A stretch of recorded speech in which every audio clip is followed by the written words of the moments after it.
গণিতে পিএইচডি করা, এতে 5 ঘন্টা হয়।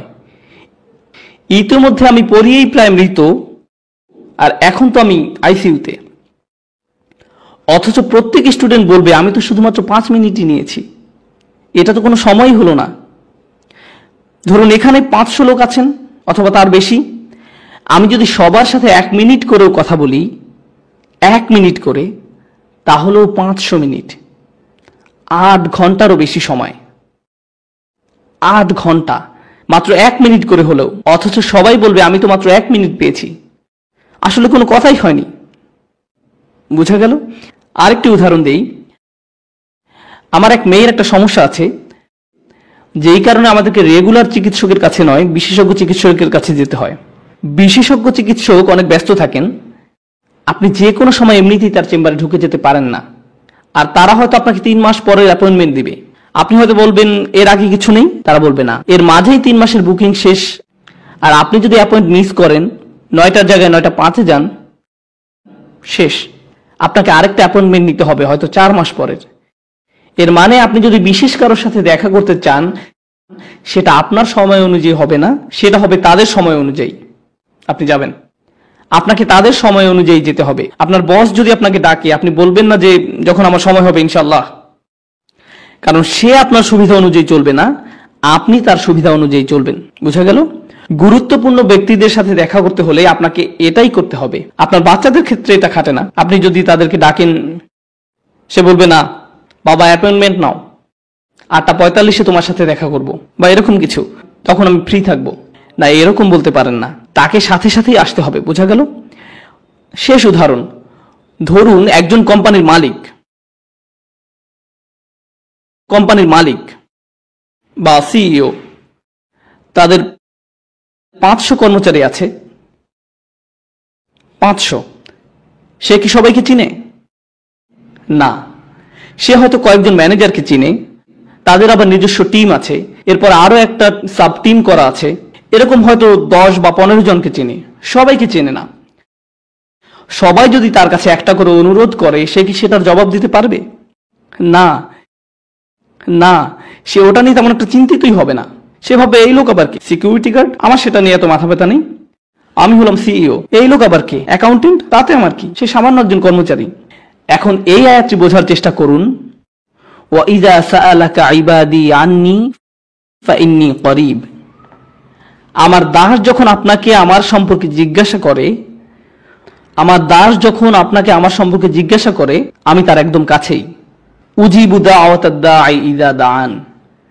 যখন কেউ আমাকে ডাকে, আমি তার ডাকে সাথে সাথে সাড়া দিই। আমি তোমাকে অপেক্ষা করাবো না, কখনোই নয়। তোমার কল ভয়েস মেইলেও পাঠিয়ে দিব না। এটাও বলা হবে না যে 24 ঘন্টা পরে। আমি তোমার ডাকের সাথে সাথে তার জবাব দিব। একজন মানুষের পক্ষে এটা সম্ভব নয়। এমনকি যদি আমি আপনাকে অনেক ভালোবাসি, তারপরও আমার পক্ষে এটা সম্ভব নয়। আমি আমার মেয়েদেরকে অনেক ভালোবাসি, কিন্তু তারা যখন গাড়ির পেছনে বসে সবাই একসাথে কথা বলা শুরু করে, আমার পক্ষে কি সবাইকে জবাব দেওয়া সম্ভব হয়? না। তাদের একজন বলল আমি আইসক্রিম খাবো, আরেকজন বলল আমি পিজা খাবো, আরেকজন বলল আমি বাসায় গিয়ে ঘুমাতে চাই, আরেকজন বলল চলো পার্কে যাই। আমার পক্ষে এর মাঝে একটাই হয়তো করা সম্ভব। আমি সবার আবদার একসাথে মেটাতে পারবো না, আমার সেই ক্ষমতা নেই। যদিও আমি তাদেরকে ভালোবাসি, আমাকে বলতে হবে আমি দুঃখিত, আমার পক্ষে সম্ভব নয়। আল্লাহ তার রাসূল সাল্লাল্লাহু আলাইহি সাল্লামকে বলছেন, যখন তারা আমার সম্পর্কে জানতে চায়, আমি খুব কাছে আছি। যখন তারা ডাকবে, আমি তখনই ডাকে সাড়া দিব। আমি তাদের দোয়ার জবাব যখন চাইবে তখনই দিব। যখন তারা ডাকবে, আমি তখনই ডাকে সাড়া দিব। বাচ্চাদের কান্নায় আপনাদের বিরক্ত হওয়া ঠিক নয়। বোন, আপনার বাচ্চা যদি কান্না করে সমস্যা নেই, অন্য বোনেরা তার দিকে তাকানো বন্ধ করুন। ওনার দিকে তাকানো বন্ধ করুন। সুন্দর লাইট বা অন্য কিছু দেখুন। জ্বলন্ত চোখে তার দিকে তাকাবেন না। আর আপনার বাচ্চা যদি অনেক বেশি কান্না করে, তাহলে বাইরে থেকে ঘুরে আসুন। এগুলোই আমার শর্ত। মায়েরা যে প্রোগ্রামে আসে, এতে আমাদের খুশি হওয়া উচিত। এটা সহজ নয়। সন্তান প্রতিপালন কঠিন কাজ। তারা যে এখানে এসেছেন, এতে আপনাদের খুশি হওয়া উচিত। আল্লাহ এই মা ও তার সন্তান সহ সকল সন্তানদের মাঝে এবং তাদের জীবনে বারাকা প্রদান করুন। এটা করতে অনেক প্রচেষ্টার দরকার হয়। শুধু গাড়িতে তুলতেই তো অনেক কষ্ট হয়। তার উপর এই ট্রাফিক জ্যামের মাঝে আপনার গাড়ি চালাতে হয়। ইন্না লিল্লাহি ওয়া ইন্না ইলাইহি রাজিউন। একজন বাথরুমে যেতে চায় তো অন্যজন ক্ষুধার্ত, আরেকজন ঘুম থেকে জাগালেন তো কাঁদতে লাগলো। এটা একাকী থাকার মতো নয় যে চলো মসজিদে যাই আর চলে গেলেন। এটা এরকম নয়, এটা এরকম নয়। সম্ভবত এখানকার বাবারা তাদের সন্তানদের কান্না চিনতে পারছেন, তখন এইভাবে খুশি হন যে আলহামদুলিল্লাহ আমার বউ এখানে আছে, আমাকে আর দেখতে হবে না। সালাতের পর আমি যেটা বলতে চাই সেটা হচ্ছে এই আয়াতে যে দোয়াটি আছে সেটি সম্পর্কে। বিশেষত এই আয়াতের মাঝে যত রত্ন লুকিয়ে আছে, আল্লাহর তরফ থেকে যে এই আয়াত কত উপহার দেওয়া হয়েছে তা গণনা করে শেষ করা যাবে না। আমি আপনাদের সাথে কিছু শেয়ার করতে চাই ইনশাআল্লাহ। কেন? কারণ আমি আপনাদের সবাইকে উৎসাহিত করতে চাই যেন এই রমজান হয় কোরআনের মাস, দুয়ার মাস, আর আপনারা যেন দুইটিকে একসাথে করতে পারেন। ইনশাআল্লাহ আমরা আলোচনা করব কিভাবে আমরা এই দুইটি একসাথে করব।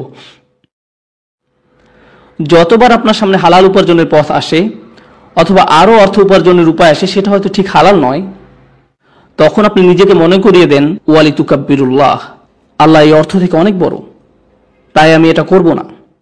প্রতিবার আপনি যখন ঘুমে থাকেন আর ফজরের আজান দেয়, শয়তান আপনাকে চেপে শুয়ে রাখতে চায়,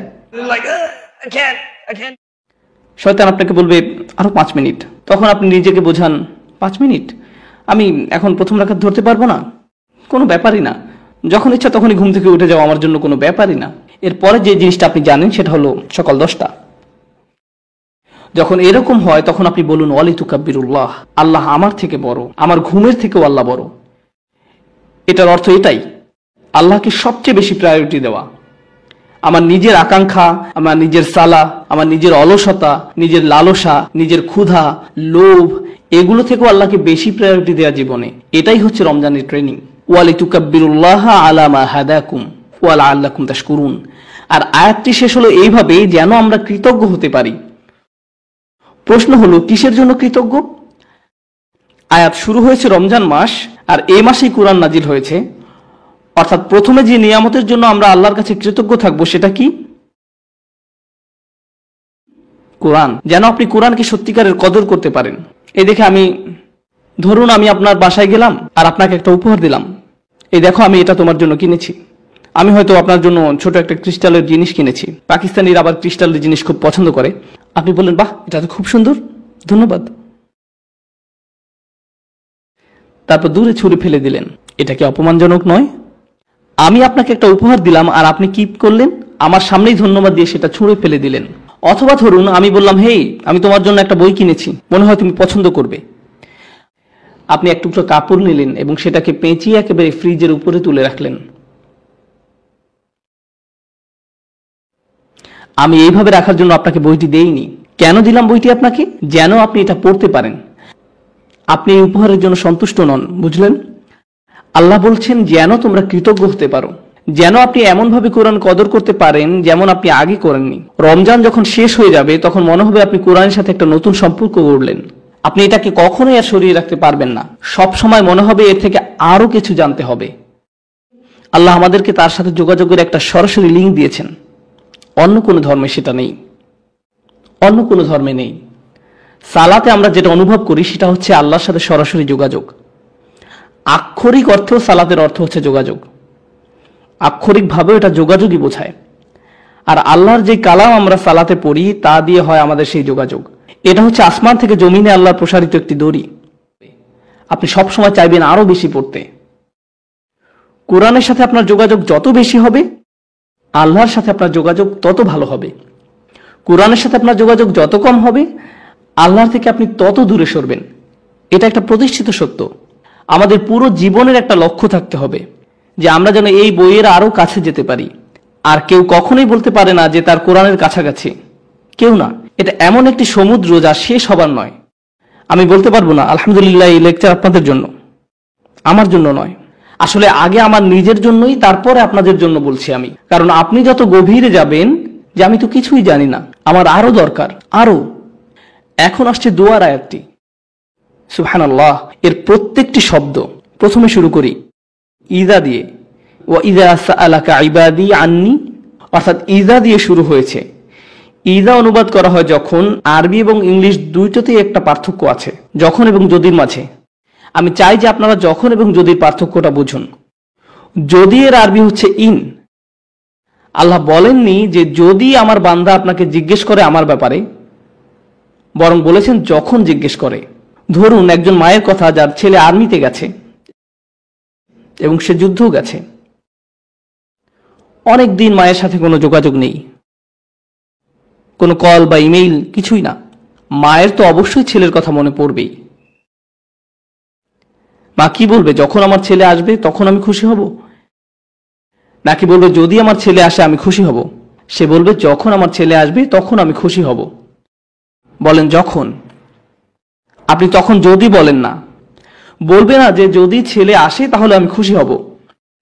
কারণ সে যদি বলে যে যদি আমার ছেলে আসে তাহলে আমি খুশি হব, এর অর্থ সে এটা মেনেই নিয়েছে যে তার ছেলে মরে যাবে। কিন্তু যদি বলে যখন, তার মানে সে আশা করছে যে সে ফেরত আসবে। যখন আপনি কাউকে হারিয়ে ফেলেন আর আপনি চান যে তারা ফিরে আসুক, আপনার অন্তর এটা মেনেই নিতে পারবে না যে সে আসবে না। আপনি তখন যদি বলেন না, বলেন যখন। আল্লাহ বলছেন যখন আমার দাস তোমাকে জিজ্ঞেস করবে।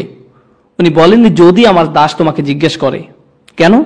কারণ আল্লাহ আশা করছেন যে আমরা এই ব্যাপারে জিজ্ঞেস করব। উনি অপেক্ষা করছেন আমাদের ডাকের জন্য। এটা অনেকটা এমন যে আল্লাহ অপেক্ষা করছেন কখন আমরা চাইব। সুবহানাল্লাহ। যখন, এই একটি শব্দের মাঝে আছে বিশ্বাস, আশা, ভালোবাসা, সবকিছু। আল্লাহ যদি এমন ভাবে বলতেন যে আল্লাহ মানুষকে পরোয়াই করেন না, তারা চাক বা না চাক তাতে তার কি। এবার আসি সাআলা শব্দটি নিয়ে। এটা অতীতকাল। ইদা ইয়াসআলুও বলা যেতে পারে, যেটা দিয়ে বর্তমান কাল বোঝায়। ইদা অতীতকাল এবং বর্তমান কাল এই দুই ক্রিয়ার সাথেই ব্যবহার হয়। যখন বর্তমান কালের সাথে ব্যবহার হয় তার মানে বারবার বোঝায়। মানে যদি বোঝানো হতো আমার দাস যখন আমার সম্পর্কে বারবার জিজ্ঞেস করে, তখন হতো ইদা ইয়াসআলুকা। কিন্তু আয়াতে বলা হয়েছে ইদা সাআলাকা। এটা অতীতকালের ক্রিয়া।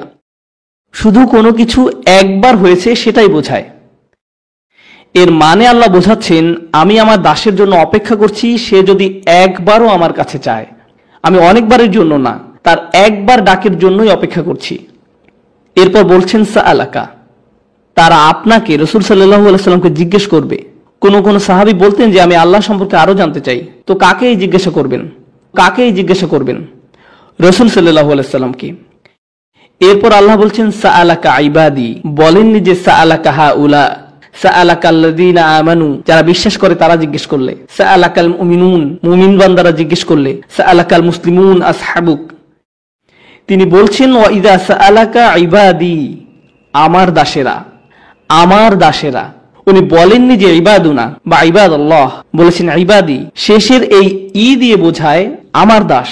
আল্লাহ কোরআনে সে, আমরা, আমি এগুলো ব্যবহার করেছেন বিভিন্ন সময়। আমি, কখনো উনি আমি ব্যবহার করেন, কখন উনি আমি ব্যবহার করেন যখন হয় উনি বেশি ভালোবাসা দেখান অথবা বেশি রাগ প্রকাশ করেন। শুধু এই দুই প্রেক্ষাপটে। আপনি যদি কোরআনের একটি আয়াত পড়েন যাতে আমি ব্যবহার করেছে, সেক্ষেত্রে দেখবেন হয় আল্লাহ অসম্ভব ভালোবাসা দেখিয়েছেন অথবা প্রচন্ড রাগ দেখিয়েছেন। সাধারণ কোনো ক্ষেত্রে সেরকম হয়নি। এটা হচ্ছে এমন আয়াত যাতে অসম্ভব ভালোবাসা দেখিয়েছেন। তাই উনি বলছেন ইবাদি, ইবাদুনা বলেননি, আমার দাস বলেছেন। আমরা অনেক সময় আমাদের কাছের কেউ দূরে থাকলেও বলি আমার ভাই, আমার বোন, আমার বাবা, আমার মা। এর মানে এই না যে আপনি ওদের মালিক। এ দিয়ে তাদের প্রতি আপনার ভালোবাসাটার প্রকাশ পায়। যখন আপনি কারোর জন্য ব্যবহার করেন, এক্ষেত্রে তারা হচ্ছে আল্লাহর দাস। এমন হতে পারে এরা হয়তো আল্লাহর ইবাদতই করেনি। এখন তারা কার কাছে জিজ্ঞেস করেছিল? দেখি আপনাদের মনোযোগ কেমন আছে। তারা কি আল্লাহর কাছে সরাসরি জিজ্ঞেস করেছিল নাকি রাসূলুল্লাহ সাল্লাল্লাহু আলাইহি সাল্লামের কাছে জিজ্ঞেস করেছিল? তারা রাসূল সাল্লাল্লাহু আলাইহি সাল্লামের কাছে জিজ্ঞেস করেছিল। এখন আমি অর্থটা আবার বলি, যখন তারা আমার সম্পর্কে জিজ্ঞেস করে তাহলে তাদেরকে বলো আমি নিকটে। আয়াতে কিন্তু বলা হয়নি তাদেরকে বলো, আয়াতে বলেছে ফাইন্নী করিব। যখন তারা আমার সম্পর্কে জিজ্ঞাসা করে তখন আমি একদম কাছে, তখন আমি একদম কাছে। কোন জিনিসটা বলা হয়নি? তাদেরকে বলো ফাকুল্লাহুম ইন্নী করিব। কিন্তু এখানে কোনো ফাকুল্লাহুম নেই। কেন? লোকজন রাসূলুল্লাহ সাল্লাল্লাহু আলাইহি সাল্লামের কাছে জিজ্ঞেস করতে এসেছিল। হয় না আমাদের সময় লোকজন আলেমদের কাছে গিয়ে জিজ্ঞেস করে আল্লাহ কি আমার দোয়া শুনবে? আমার অনেক ভুল হয়, আমার অনেক নামাজ বাদ গেছে, আল্লাহ কি তারপরও আমার দোয়া শুনবে? আল্লাহ কি আমাকে জাহান্নামে নিক্ষেপ করবে? এগুলো মানুষ আলেমদেরকে জিজ্ঞেস করে। আর এই ক্ষেত্রে সাহাবীরা রাসূলুল্লাহ সাল্লাল্লাহু আলাইহি সাল্লামকে জিজ্ঞেস করেছিলেন, আল্লাহ নিজেই সরাসরি উত্তর দিলেন। উনি রাসূলুল্লাহ সাল্লাল্লাহু আলাইহি সাল্লামকে দিয়ে নয়, বরং উনি আপনার সাথে, আমার সাথে সরাসরি কথা বলা শুরু করলেন। আমি এত কাছে যে আমি তোমার সাথে কথা বলছি। আমি এমনকি রাসূল সাল্লাল্লাহু আলাইহি সাল্লামকেও বলছি না যে তোমার সাথে কথা বলতে, আমি সরাসরি তোমার সাথে কথা বলবো। এখানেই কোরআনের সৌন্দর্য। লোকজন রাসূলুল্লাহ সাল্লাল্লাহু আলাইহি সাল্লামের কাছে জিজ্ঞাসা করতে আসলো, আর আল্লাহ বলেননি যে আপনি ওদেরকে গিয়ে বলুন, বরং উনি ঠিক করলেন যে উনি নিজেই বলবেন, আমি খুব কাছে, তুমি আমাকে বিশ্বাস করো না কেন? আমি বললাম তুমি বিশ্বাস করো না? বললাম ইন্নি শব্দটার কারণে। ইন্নি মানে বাংলায় অবশ্যই, কোনো কিছু নিঃসন্দেহে বোঝাতে ইন্নি শব্দ ব্যবহার হয়। তাই কেউ যদি কোনো ব্যাপারে সন্দেহ পোষণ করে তখন ইন্না ব্যবহার করা হয়। এখানে আল্লাহ বলছেন কখনোই আমি কাছে নেই, এই সন্দেহও করো না। কেন তুমি সন্দেহ করছো যে আমি কাছে নেই? কেন তুমি ভাবছো যে আমি তোমার থেকে দূরে সরে যাব? তুমি আমার থেকে দূরে সরে গেছো, আমি না, তুমি সরেছো। তুমি আমার অবাধ্য হয়েছো, তুমি আমাকে ভালোবাসা বন্ধ করেছো। আমি কখনো তোমাকে ভালোবাসা বন্ধ করিনি। তুমি দূরে সরেছো, আমি সবসময় কাছে ছিলাম। আবার কারিব শব্দটাও, কারিব হচ্ছে ইসমে সিফা, যার অর্থ আমি সবসময় আছি। পুরো বাক্যটা দ্বারা অবশ্যই আমি সবসময় আছি, কাছেই। আমার দাস এটা জানুক। আরেকটা ব্যাপার হচ্ছে, আল্লাহর কতগুলো নাম আছে? অন্তত 99টা। কত সুন্দর সুন্দর নাম আল্লাহর। তাই যখন মানুষ জিজ্ঞেস করলো আল্লাহ সম্পর্কে, তখন তাদেরকে আল্লাহর কোন নামটা বলা সবচেয়ে বেশি জরুরি? ওনার কোন গুণটা? যে উনি একদম কাছেই। কেন? কারণ যখন উনি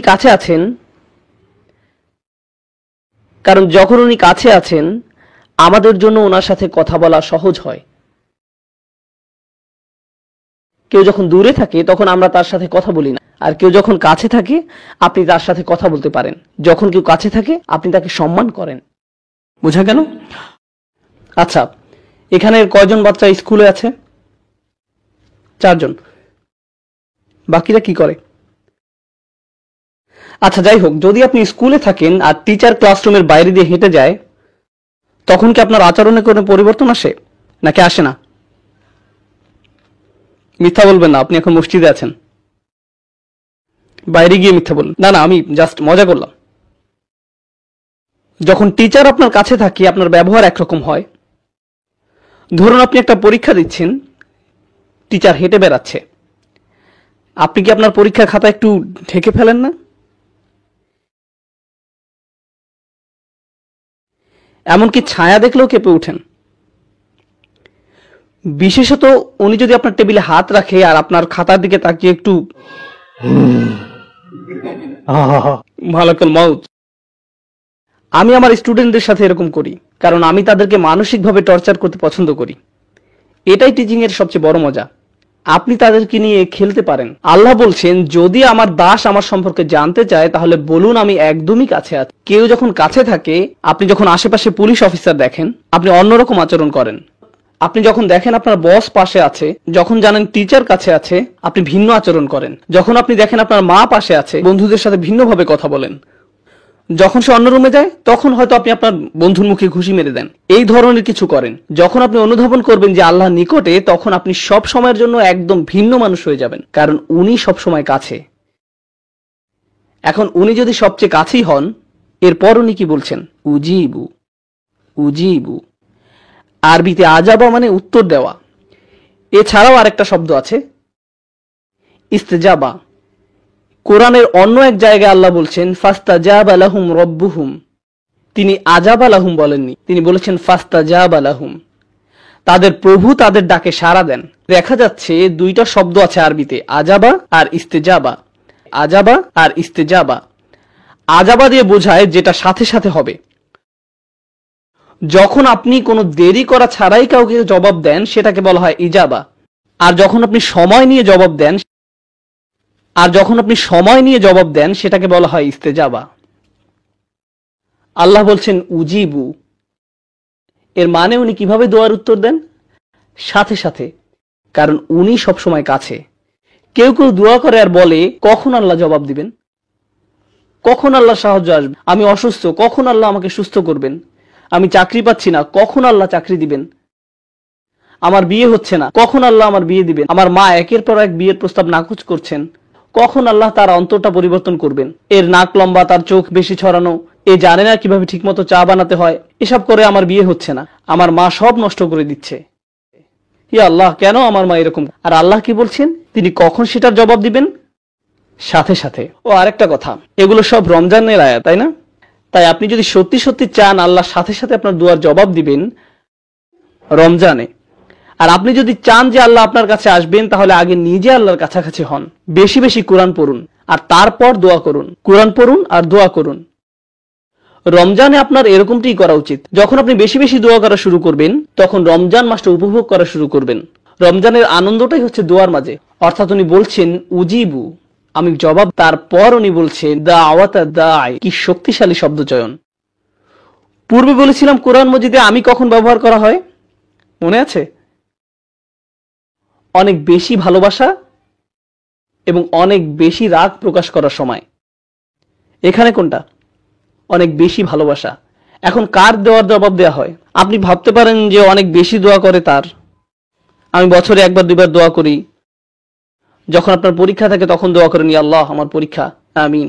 এখন কার দোয়ার জবাব দেওয়া হয়? অথবা গাড়ি চালানোর সময় লাল বাতি অতিক্রম করে গেলেন আর বিশাল জরিমানা দিতে যাচ্ছেন, তখন দোয়া করেন এই বলে ইয়া আল্লাহ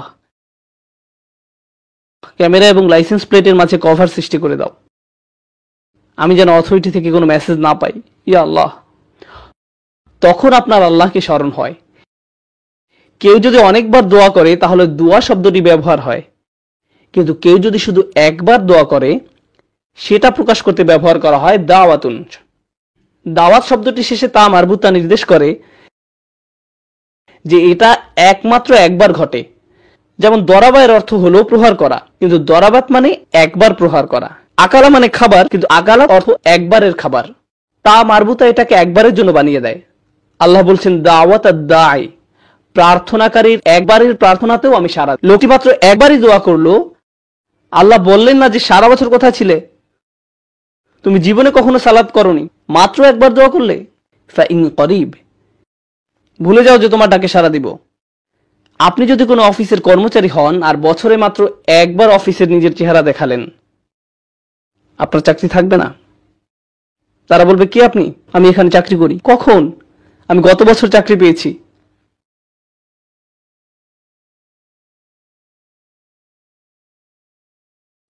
বস কি বলবে? হ্যাঁ শিওর, হ্যাঁ এক্ষুনি আপনি শুরু করতে পারেন, আপনার জন্য একটা প্রমোশনের ব্যবস্থা করে দিই। না, এটা হবে না। দাওয়াত শব্দের মাধ্যমে আল্লাহ বলছেন যে জীবনে একবার দোয়া করা ব্যক্তির জন্য তিনি সাড়া দিবেন। নিজেকে এটা বলে বোঝাবেন না যে আমার তো দাড়ি নেই, নিজেকে এটা বলে বোঝাবেন না যে আমার তো দাড়ি নেই, আল্লাহ আমার ডাকে সাড়া দিবেন না। কেবল গোফ রয়েছে, আল্লাহ আমার দোয়া কবুল করবেন না। রমজানে মুভি দেখতে পারবো না, তাই আগে থেকে 3টা মুভি দেখে ফেলেছি, এখন আমি দোয়া করব, আল্লাহ তারপরও সাড়া দিবেন আপনার ডাকে। এটা শুনে আবার কেউ মুভি দেখতে যাবেন না। কখনো মনে করবেন না যে আল্লাহ আপনার দোয়ায় সাড়া দিবেন না। এবার আপনি বলতে পারেন আচ্ছা লোকটি একটি দোয়াই করেছে, কিন্তু হতে পারে যে সে একজন খুব ভালো মানুষ, হতে পারে যে সে একজন সালেহ, একজন মুমিন হতে পারে, তার অনেক তাকওয়া আছে কিংবা তার ইলম বেশি। এও হতে পারে যে সে তওবা করেছে। উজিবুদ দাওয়াত দাঈ, আমি তার আহ্বানে সাড়া দেই যে তওবা করে। আল্লাহ তা বলেননি, তিনি বলেছেন আমি সেই মানুষটিকে সাড়া দেই, দাওয়া তার একটি দোয়াতেই সাড়া দেই। আর দা, যে ডেকেছে। এই মানুষটির উদাহরণ কিরূপ? সে কি করেছে? সে ডেকেছে। অন্য কথায় আল্লাহ কি তার কাছ থেকে অন্য কোনো গুণ আশা করেছেন? তিনি কি বলেছেন দাওয়াতুল মুসাল্লি, দাওয়াতুল মুত্তাকি, দাওয়াতুল মুমিন? না, তিনি বলেননি যে আপনার তাকওয়া থাকতে হবে, আপনার ঈমান থাকতে হবে, বলেননি আপনার ইলম থাকতে হবে। এই দোয়ায় বলেননি। কেন? কারণ আল্লাহ এখানে সেই সব মানুষের সাথে কথা বলছেন যারা আল্লাহ থেকে বহু দূরে চলে গেছে, এবং তিনি প্রথমেই তাদের বলছেন যে দেখো আমি কাছেই আছি। এরপর তিনি তাদের বলেন দেখো আমি জানি এই একটি দোয়া ছাড়া তোমাদের কাছে এই মুহূর্তে আর কিছুই নেই, ঠিক আছে দাও আমাকে এই একটি দোয়াই দাও। যদিও তুমি একজন দাঈ, শুধুই একজন আহ্বানকারী, তোমার জন্য আমার কাছে আর কোনো বিবরণ নেই। আমি তোমাকে এখনো পর্যন্ত একজন সালেহ ডাকতে পারি না, মুসলিম ডাকতে পারি না, মুমিন ডাকতে পারি না, আমি তোমাকে কিছুই ডাকতে পারি না। আমি শুধু তোমাকে রেখেছি একজন দাঈ হিসাবে, একজন আহ্বানকারী। সুবহানাল্লাহ, সেটি কোনো যোগ্যতাই নয়।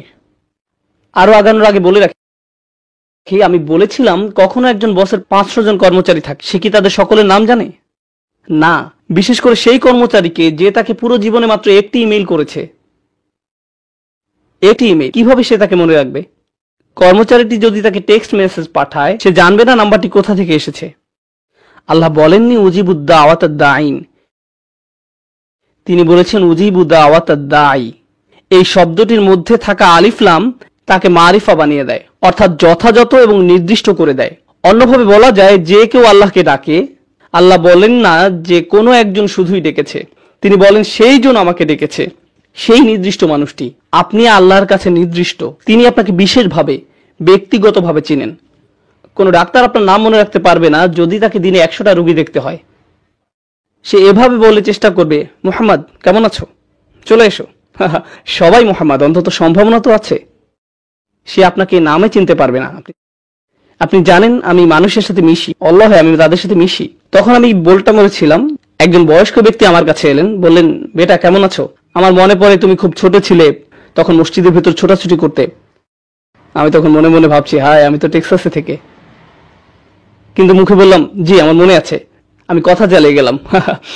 আল্লাহ আজ্জা ওয়া জাল্লা নির্দিষ্ট রূপ পর্যন্ত চিনেন। আপনি হয়তো বলবেন কোম্পানির সিইও কিভাবে আমার নাম জানবে? আমি তো শুধুই একজন নিরাপত্তা কর্মী। তার অবস্থান কত উঁচুতে আর আমি কত নিচু পর্যায়ে। কিভাবে একজন প্রেসিডেন্ট তার দেশের একজন অধিবাসীকে চিনবে? কিভাবে এটি সম্ভব? আপনারা সবাই যদি আমার কাছে এসে নিজেদের নাম বলেন, আমার কি মনে থাকবে? আমি জানি না, সত্যি আমি জানি না। কারো কাছে যদি আমার ফোন নাম্বার থাকে, প্লিজ কেউ ফোন নাম্বার নেবেন না, কিন্তু যদি থেকে থাকে, যদি আমাকে একটা SMS পাঠান আর আমার কাছে নাম্বারটি সেভ করা নেই, আমি কি জানবো এটা কে পাঠিয়েছে? আমি জানবো না কে পাঠিয়েছে। যখন আপনি আল্লাহকে ডাকেন, আল্লাহ বিশেষভাবে আপনাকে জানেন এবং তিনি তৎক্ষণাৎ আপনাকে সাড়া দিতে চান। তিনি আপনার সাথে তখনই নতুন সম্পর্ক শুরু করতে চান। গতকাল যা হয়েছে তা হয়ে গেছে, আজ থেকে শুরু করুন। আপনি আজই মুসলিম হয়ে উঠুন, আজ থেকেই আল্লাহকে ডাকতে থাকুন। উজিবুদা আওয়াতাদ্দাই।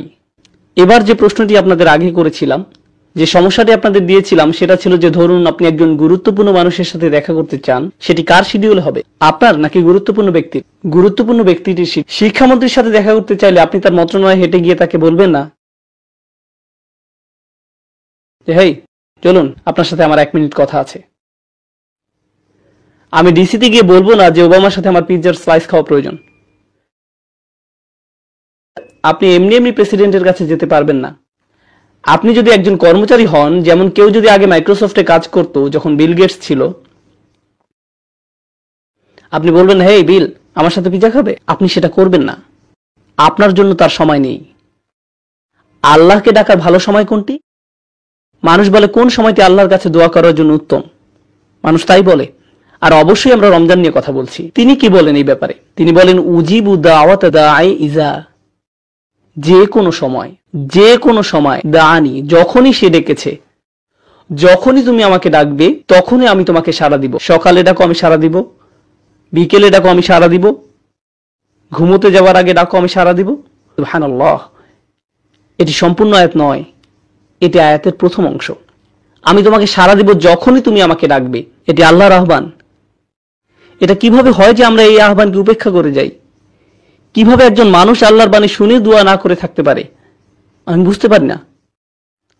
তারপর তিনি বলেন এতক্ষণে আমি তোমাকে আহ্বান করলাম, আমার আহ্বান হলো আমি তোমার কাছেই আছি, আমি যে কোনো সময় তোমার ডাক শুনতে প্রস্তুত। যদিও তুমি একবার দোয়া করো, তারপরও আমি তোমার কথা শুনবো। দোয়া ছাড়া তোমার আর কোনো ইসলামিক গুণ না থাকলেও আমি তা শুনবো। তবে তোমার কি করা উচিত? আল্লাহ আপনার জন্য এত সব করছেন, আপনি তার জন্য কি করবে? তিনি বলেন ফালিয়াস্তাজিবু লি। আগে 2টা শব্দের কথা বলেছিলাম, আজাবা আর ইস্তেজাবা। ইস্তেজাবা মানে হলো উত্তর দেওয়ার চেষ্টা করা। কেউ আমাকে বলল ভাই আপনার সাথে লাঞ্চ করতে চাই, আমি বলবো আমি সময় বের করতে চেষ্টা করব। আমি জানি না আমি এটা পারবো কিনা। চেষ্টা করার মানে আপনি সফল হতেও পারেন, আবার ব্যর্থও হতে পারেন। আল্লাহ বলেন ফালিয়াস্তাজিবু লি, তাদের অন্তত আমাকে সাড়া দেওয়ার চেষ্টা করা উচিত। তোমরা আমার কাছে কিছু জিনিস চাইছো, আল্লাহ বলেন তোমরা আমার কাছে ভালো চাকরি চাইছো, স্বাস্থ্য কামনা করছো, তোমাদের সন্তানদের নিরাপদে রাখতে বলছো, তোমাদের বাবা মায়ের জন্য আমার কাছে চাইছো, একটা বাড়ি চাইছো, তোমরা আমার কাছে সবকিছু চাইছো। আমিও তোমাদের কাছে কিছু আশা করছি। আমার চাওয়া বিষয়গুলোর ব্যাপারে তোমরা কি করবে? ফালিয়াস্তাজিবু লি, তাদের উচিত আমার ডাকে সাড়া দেয়া, তাদের উচিত আমাকে সাড়া দেয়া। এখন ব্যাপারটি হলো ফাতিহায়, সূরাতুল ফাতিহা, আমরা আল্লাহর কাছে কি চাই কেউ জানেন? আমরা চাই পথ প্রদর্শন, কিন্তু আল্লাহ আমাদের কাছে কি চান? ইবাদাহ। ইয়াকা নাবুদু ওয়া ইয়াকা নাস্তাইন। নাস্তাইন মানে আমরা সাহায্য চাই, কিন্তু আল্লাহর কাছে কিছু চাইবার আগে আমরা তার জন্য কি করব? আমরা তার জন্য কি করব? ইয়াকা নাবুদু, তিনি আমাদের জন্য কি করবেন? ইস্তিআনা, তিনি আমাদের সাহায্য করবেন। তাহলে আপনি আল্লাহর জন্য কি করবেন সেটা প্রথমে আসা উচিত, আর দ্বিতীয়ত আসবে আপনি নিজের জন্য যা চান। কিন্তু রমজানের এই আয়াতগুলোতে তিনি বলেন আমি তোমাকে সাড়া দিব যখনই তুমি আমাকে ডাকবে। এরপরে তিনি বলেন তোমার উচিত আমাকে সাড়া দেয়া। তিনি বলেননি আমাকে সাড়া দিলে পরে আমি তোমাকে সাড়া দিব। সুবহানাল্লাহ। এমনকি তিনি নিজেকে দ্বিতীয় পজিশনে রেখেছেন, এবং এই আয়াতে প্রথমে রেখেছেন আপনাকে আর আমাকে, তিনি নিজেকে রেখেছেন দ্বিতীয় পজিশনে। ফালিয়াস্তাজিবু লি, তাদের উচিত আমার প্রতি সাড়া দেয়া, খাঁটে ঈমান আনা, আমাকে প্রকৃত রূপে বিশ্বাস করা তাদের উচিত। লাআল্লাহুম ইয়ারশুদুন, যাতে তারা সরল পথে পরিচালিত হতে পারে, তারা যেন নিজেদের বদলে নিতে পারে। সুবহানাল্লাহ। রমজানের এই কিছু আয়াত আপনাকে পরিবর্তন করে দিতে পারে, রমজান সম্পর্কে আপনার দৃষ্টিভঙ্গি সম্পূর্ণ বদলে দিতে পারে। আমরা যদি এই কয়েকটি আয়াতই শুধু অনুধাবন করি, এদের প্রতিফলন ঘটাই, তবে কোরআনের সাথে, দোয়ার সাথে, আল্লাহর সাথে আপনার যে সম্পর্ক তৈরি হবে তা রমজানের পরবর্তীকালীন সময়ের জন্যও সম্পন্ন হয়ে যাবে। এই সকল জিনিস আপনার অন্তরে গেঁথে দিতে হবে। আলোচনার শেষে আমি আপনাদেরকে কিছু বাস্তব পরামর্শ দিতে চাই। এখন আমি কিছু বাস্তব চিত্র তুলে ধরতে চাই, যে জিনিসগুলো আপনাদেরকে খুঁজে বের করতে হবে। রমজান মাস থেকে আমরা আসলে কি পেতে চাই? রমজান মাস থেকে আমরা আসলে যেটা পেতে চাই, রোজা রাখার উদ্দেশ্য হচ্ছে তাকওয়া অর্জন করা, উদ্দেশ্য হচ্ছে তাকওয়া অর্জন করা। আর রমজান মাসের উদ্দেশ্য হচ্ছে তিনটি। 30 দিনের ট্রেনিং শেষ করা, আল্লাহর মহত্ব ঘোষণা করা, আল্লাহর কৃতজ্ঞতা প্রকাশ করা। ওয়ালিতুকাব্বিরুল্লাহ আলা মা হাদাকুম ওয়ালিতুকমিলুল ইদ্দাহ ওয়ালিতুকাব্বিরুল্লাহ আলা মা হাদাকুম কুম তাশকুরুন। রমজানের 3টি গোল। এখন আমি আপনাদেরকে বলি তাকওয়ার পথে মূল বাধা কি হতে পারে। আপনারা যেখানে বাস করছেন, যেমন কাতার, দুবাই, খালিজ, আরব বিশ্ব বা মুসলিম বিশ্বের মাঝে, আপনার জন্য, আপনার সন্তানের জন্য সবচেয়ে ভয়ের ব্যাপার হচ্ছে বস্তুবাদ। এটাই সবচেয়ে বড় ভয়। আপনি আর আপনার সন্তান গাড়ি বলতে অজ্ঞান, ব্র্যান্ডের কাপড়, ব্র্যান্ডের ফোন, ইলেকট্রনিক পণ্য, নতুন মুভি, নতুন নামানো গান, মার্কেটে ঘুরে বেড়ানো, ফেসবুক, নিজের কমেন্টে কত লাইক পেলেন, এইসব জিনিস নিয়ে আপনি ডুবে আছেন। আপনার পুরো জীবনের অর্থই এগুলো, আর কিছু নয়। আর এটাই দুঃখজনক, কারণ আল্লাহ সাক্ষী, এই উম্মার তরুণরা হচ্ছে সবচেয়ে সম্ভাবনাময়। যখন এই উম্মার তরুণরা কোরআনকে অন্তরে ধারণ করবে, তারা দুনিয়া পাল্টে দিতে পারবে। সত্যি দুনিয়াটা তখন অসম্ভব সুন্দর একটা জায়গা হবে, যদি শুধু এই উম্মার তরুণরা জাগতে পারে। কিন্তু উম্মার তরুণ প্রজন্ম iPhone 5, Samsung Galaxy, iPad, Facebook নিয়েই বুঁদ হয়ে আছে। এই জিনিসগুলোই খুব ভালো কাজেও ব্যবহার করা যায়, কিন্তু মনে রাখতে হবে এই জিনিসগুলো এক একটা অভিশাপে পরিণত হতে পারে। তলোয়ার শত্রুর দিকে তাক করে রাখলে সেটা ভালো, কিন্তু নিজের দিকে তাক করে রাখা খারাপ। এটা একদম সত্যি। এই জিনিসগুলো খুবই ভালো জিনিস। আমি কতবার ফেসবুক ব্যবহার করেছি জানেন? একবারও না। হ্যাঁ, সেখানে আমার ছবি আছে, আমার উক্তিও হয়তো আছে, কিন্তু আমি নিজে কখনো সেটা ব্যবহার করিনি। মাঝে মাঝে কেউ বলে, ব্রাদার আপনি কখনো টুইটারে জবাব দেন না। আমি বলি আমি সুন্নাহ পালন করার চেষ্টা করি যাতে মানুষের উপকারে আসে এমন কিছু বলতে, কিন্তু মানুষের সাথে অনলাইনে কথোপকথনে জড়াই না। আমাদের আরো গুরুত্বপূর্ণ কথোপকথন আছে আল্লাহর সাথে। আসলে কি আপনারা এত কথা চালাচালি করার সময় আছে? এত সময় কোথা থেকে আসে যে একটা ইউটিউবে ভিডিও নিচে সব কমেন্ট পড়ে বসে আছেন? কোথায় পান এত সময়? আমি অবাক হয়ে যাই। তাই আমাদের নিজেদেরকে আগে এসব থেকে বের হয়ে আসতে হবে। বিশেষত রমজানের সময় আমাদের যত সম্ভব এইসব গ্যাজেট থেকে দূরে থাকতে হবে। আপনার ফোনের গেমস অ্যাপসগুলো মুছে ফেলুন। রমজানে সেগুলো মোবাইল থেকে সরিয়ে ফেলুন। আপনি হয়তো বলবেন ঠিক আছে, আমি পরে আবার ডাউনলোড করব। তাও করুন। বোনেরা, এখনই ফেসবুক থেকে বের হন। আমি দেখছি না, কিন্তু যাই হোক, বের হন ফেসবুক থেকে। আপনাদের ডিভাইস থেকে নিজেকে দূরে রাখুন। এটা আপনাকে করতেই হবে। বস্তুবাদ আমাদেরকে ধ্বংস করে ফেলেছে। আর আমি বলছি যে এর থেকে পরিত্রাণ পাওয়ার সহজ উপায় হলো আল্লাহর কালামটা বোঝা, একদম নিজের মাঝে আল্লাহর কালামকে বোঝা। আপনি যতই নিজের সাথে আল্লাহর কালাম বোঝা শুরু করবেন, আপনি ততই আর বস্তুবাদে আগ্রহী থাকবেন না। তা দিয়ে তখন আর আপনার আত্মার ক্ষুধা মিটবে না, আপনি শূন্যতা অনুভব করবেন। খালি কোরআন থেকে আনন্দ পাওয়ার চেষ্টা করুন, যেটা আগে করেননি। আপনি যখন কোরআন পড়েন তখন আপনি আল্লাহর সাথে কথা বলেন, তাই না? আর বেশি কি চাই আমরা?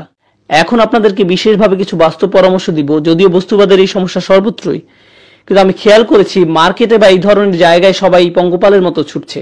আমি তাদের উপর রাগ করি না, খালি আমার যেটা মনে হয় সেটা হলো তাদের হাতে কোরআন তুলে দেইনি।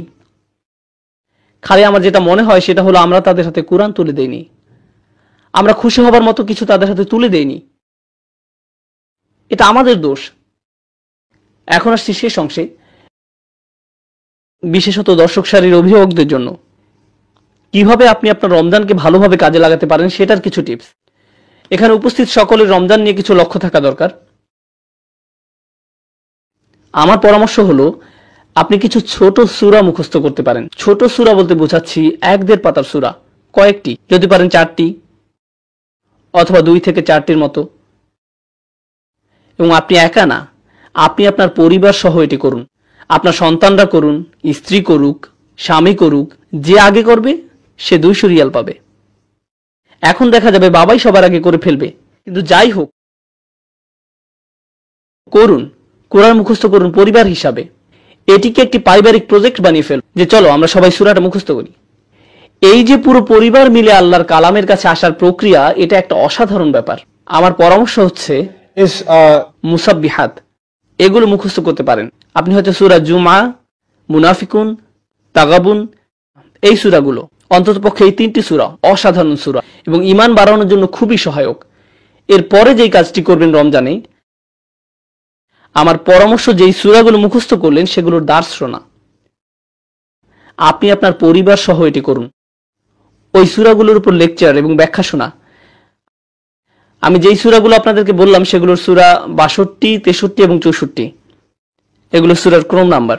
আমি এই সূরাগুলো একটি বিশেষ কারণে বেছেছি, কারণ এই সূরাগুলো সেই মুসলিম উম্মাহ সম্পর্কে যারা তাদের ঈমান হারাচ্ছে, এবং এই সূরাগুলোর মধ্যে দিয়ে আল্লাহ ঈমান আবার পুনর্নির্মাণ করছেন। এই সূরাগুলোর আলোচ্য তাই, যখন একটা উম্মার ঈমান দুর্বল হচ্ছে, আল্লাহ সেটিকে আবার শক্ত করছেন আর মুনাফিকের হাত থেকে রক্ষা করছেন, আর তিনি তাদের ঈমানের আসল ফল দেখাচ্ছেন। এই কারণে এই সূরাগুলো সুন্দর আর মুখস্থ করাও সহজ। সূরাগুলোর নাম কি বলুন তো, দেখি আপনাদের মনোযোগ কেমন।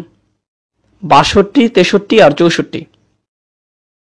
আমি বলছি না যে রমজানে আপনি আর অন্য কোনো পড়াশোনা করবেন না, যেমন আমি ব্যক্তিগতভাবে আরবি ভাষা শিক্ষার ভক্ত, কিন্তু সেগুলো ঠিক স্পিরিচুয়াল পড়াশোনা বলা যায় না।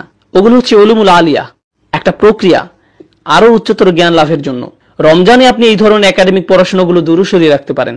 সেই জিনিসের উপর আপনার সবচেয়ে বেশি মনোযোগ থাকবে, তাহলে এমন কিছু যা আপনাকে আল্লাহর কাছে নিয়ে যাবে সরাসরি। সাথে সাথে তাফসীর স্টাডি করুন। তাই আপনি যদি আরবি ভাষার ছাত্র হয়ে থাকেন, রমজানে আপনি আরবি না পড়ে কোরআন পড়ুন। আচ্ছা, আমি একটি প্রজেক্টে কাজ করছি, যাতে আমি আসলে আমার পুরো সময় লাগিয়ে দিচ্ছি এই মুহূর্তে। আর এই প্রজেক্টের লক্ষ্য হলো শুধু 2টি। আমি বিশ্বাস করি দুনিয়াতে যত মুসলিম আছে, অন্ততপক্ষে যারা ইংলিশ বুঝতে পারে এবং বলতে পারে, তাদের কোরআনের ভাষা শেখার একটা জায়গা থাকা দরকার। শুধু প্রাথমিক লেভেলেই নয়, খুব অ্যাডভান্স লেভেলের। এটা আমার লক্ষ্য এবং বিশ্বাস। এটা আমার বিশ্বাস যে প্রতিটা মুসলিমের কাছে তা পৌঁছাবে। আর দ্বিতীয়ত হচ্ছে, প্রত্যেক মুসলিমের কোরআনের ব্যাখ্যা শোনার একটা সুযোগ থাকা দরকার। আমি কি বললাম? শোনা, পড়া নয়। আমি কি বললাম? শোনা। কেন শোনাটা গুরুত্বপূর্ণ? কারণ আপনি যখন কিছু শোনেন সেটা মনে থাকে বেশি, আর যখন আপনি কিছু পড়েন কি হয়? আপনি ভুলে যান। 10 বছর আগেও আমি যেই লেকচারটা শুনেছিলাম সেটা আমার এখনো মনে আছে, কিন্তু 10 বছর আগে পড়া কোনো আর্টিকেল আমার মনে নেই। এমনকি আজকে সকালে যে আর্টিকেলটি পড়েছি সেটাও আমার মনে নেই, কিন্তু লেকচার আমার মনে আছে। কোরআন যখন লেকচার আকারে দেয়া হয় তখন কি হয়? আপনার মনে থাকে। আজকে বাড়িতে যাবার পর যখন আপনি রোজার আয়াতগুলো পড়বেন, তখন আমি যা বলেছি তার অনেক কিছুই আপনার মনে পড়বে, কারণ আপনি শুনেছেন। আমি যদি আমার লেকচারে একটা প্রিন্ট আউট দিয়ে পড়তে বলি, তাহলে কি হবে? আপনার মনে থাকবে না। যদি আমরা চাই যে উম্মাহ কোরআনের কাছাকাছি আসুক, তাহলে আমাদেরকে কোরআনের ব্যাখ্যাটা তাদেরকে অডিও ভিডিও আকারে মানুষের কাছে পৌঁছাতে হবে, যেন মানুষ শুনতে পারে এবং মনে রাখে। এটা একটা মিশন, এবং এটা অবশ্যই মিশন হবার দাবি রাখে। আলহামদুলিল্লাহ, এই মিশনের প্রথম ধাপটা শেষ হয়ে গেছে। আমি কোরআনের একদম প্রাথমিক তাফসিরের প্রজেক্টটা শুরু করেছিলাম, বলা যায় যেখানে কোরআনের অনুবাদের সাথে সহজ ভাষায় তার ব্যাখ্যা করা হবে, যাতে পুরো পরিবার একসাথে বসে আল্লাহর কালাম শুনতে পারে এবং কিছু শিখতে পারে। এটার নাম হচ্ছে কভার টু কভার প্রজেক্ট। এটা শেষ হয়েছে আলহামদুলিল্লাহ, এবং অনলাইনে পোস্ট করা হয়েছে। আমি আপনাদেরকে বলেছি সূরা নাম্বার 62, 63 আর 64 মুখস্থ করতে। এরপর আমি যেটা চাই সেটা হচ্ছে আপনারা ওয়েবসাইটে যান এবং এই 3টি সূরার দুরূদ শুনুন। এই সূরাগুলোর লেকচারগুলো আছে ওয়েবসাইটে, 2, 3, 4 বার শুনুন, 2, 3, 4 বার শুনুন, যতক্ষণ না এই সূরার বার্তাগুলো আপনার মাথার ভিতরে গেঁথে যাচ্ছে। এরপর যখন আপনি নামাজে দাঁড়াবেন আর ওই সূরাগুলো পড়বেন, আপনি বলা যায় প্রকৃত অর্থে আল্লাহর সাথে যোগাযোগ স্থাপন করবেন। কারণ আপনি আয়াত মুখস্থই শুধু করেননি, আপনি জানেন এর অর্থ কি, নিজের পক্ষে কি অর্থ বোঝাচ্ছে তার কিছুটা হলেও আপনার এবং আপনার পরিবারের মাঝে থাকবে। তাই যখন আপনি বাসায় আছেন, কোনো কারণে হয়তো মসজিদে আসতে পারেননি, আর বাসায় আপনি সালাতে ইমামতি করছেন, আর আপনি তখন ওই সূরাটি তেলাওয়াত করছেন, আপনার পুরো পরিবার বুঝতে পারবে, আপনার পুরো পরিবার খুশুর সহিত নামাজ পড়বে। ওই ওয়েবসাইটের লিঙ্কটা হচ্ছে bayyinah.tv। বানান না পড়লে আমি বলে দিচ্ছি, আপনারা ফোন বের করে লিখে রাখুন। আমি জানি আপনাদের সেলফোন আছে, মজা করবেন না।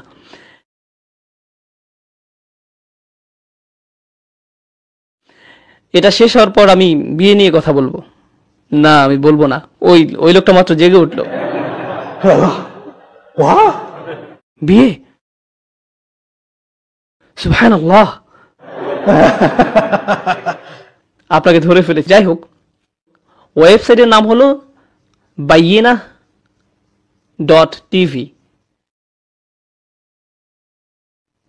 আপনি সূরা জুমা, তাগাবুন আর মুনাফিকুন এর দুরূস ওখান থেকে শুনতে পারবেন।